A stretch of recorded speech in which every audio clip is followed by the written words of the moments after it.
Est-ce que tu considères que l'indépendance de la presse est satisfaisante en France?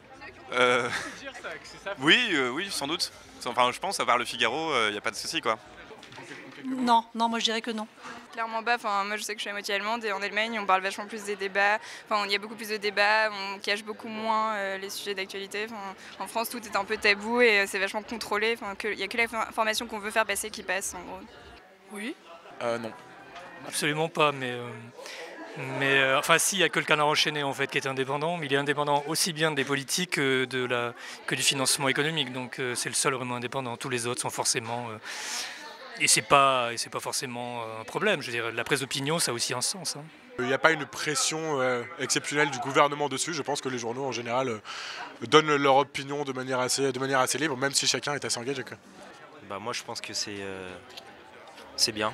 Pour l'indépendance de la presse, bon, je pense que non, elle est mise à mal tous les jours, mais enfin bon, ouais, non, je sais rien. Bon. J'aime pas les rageux, tu vois, comme les mecs des mardis qui vont te dire problème de presse et tout, donc non, moi je trouve ça bien. Non, pas du tout. Non, je considère que, pour moi, les plus grands médias aujourd'hui en France sont totalement, disons, gangrénés par des opinions politiques, par les opinions politiques de leurs dirigeants. Et de fait, je trouve que ça manque d'indépendance, manque de liberté de presse et qu'il y a encore de la censure, même si on n'en est pas forcément au courant. À ton avis, est-ce qu'ils sont indépendants ces deux messieurs? Alors lui, pas du tout. Lui, peut-être un peu plus déjà. Ça s'acquiert avec le temps.